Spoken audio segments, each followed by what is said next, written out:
All right, thank you very much, Britton. Well, perhaps you or someone you love suffers from a chronic illness, and a couple of new studies reveal some interesting facts about chronic illnesses. Joining us this morning, a UAB diet nutrition expert, Dr. Beth Kitchin. First of all, let's define what is a chronic illness. Sure. What is a chronic disease? And Mike, these are diseases that we have to manage. Things like diabetes, heart disease. Okay. We could even sort of put cancers in that category. Sure. Some people sort of put them there because they take a long time to develop. Often people do survive them and they have to manage the disease. So these are things that we're managing long term and that we live with, basically. So what do these studies found?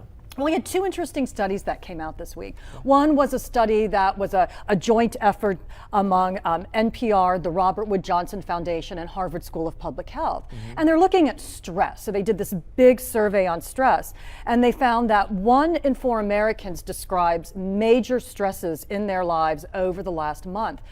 The biggest stressors were poor health. Now, the first Probably one, not surprising. right? Not surprising. Maybe a little surprising, financial, financial came in second. So that's a really good point.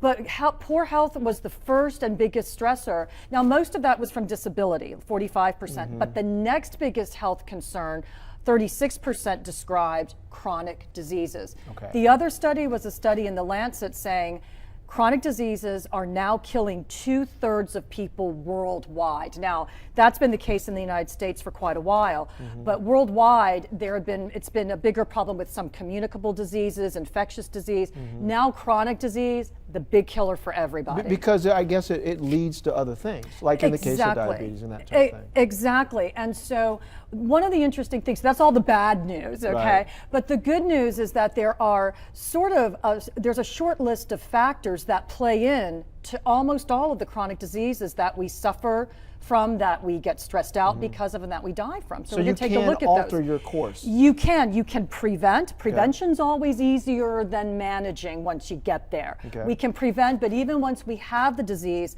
there are a lot of things that we can do. These are not always easy, but let's take a look at what they are. Okay. The first one is tobacco use. So stopping smoking and any type of tobacco use will have a huge impact on these chronic diseases, particularly cancers, heart disease.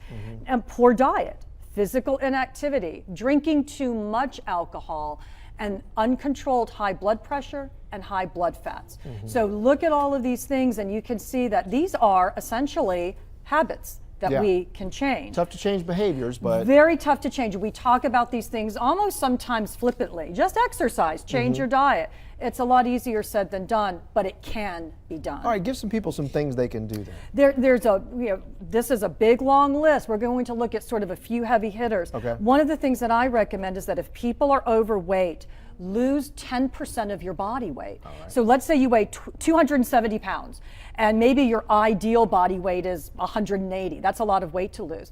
But studies have shown that if somebody who weighs 270 loses 10%, that's 27 pounds. You can have a big impact on lowering blood sugar, lowering that fat around the middle, all those sorts of things. One way to do that, get moving. That's right, get moving, which might not even help you lose weight, but it does help you to lose fat. It helps you to control blood sugar, all of those kinds of things. So that's a really good recommendation. Even if you don't lose weight. The next one, Ditch the empty calories. And the first thing that I always look at is, are people drinking sweet drinks? Sweet tea, regular soda, that's the first thing that I recommend. Switch to diet soda, water. And then a big one for lowering blood pressure and blood fats, add in potassium and fiber. All right, great tips from Dr. Beth K. Interesting studies And as we'll well. talk a lot more about that, and folks can go to my blog, which is called The Kitchen Sink. They can look on the Fox 6 website for that link. All right, thank you so much. JJ's up next.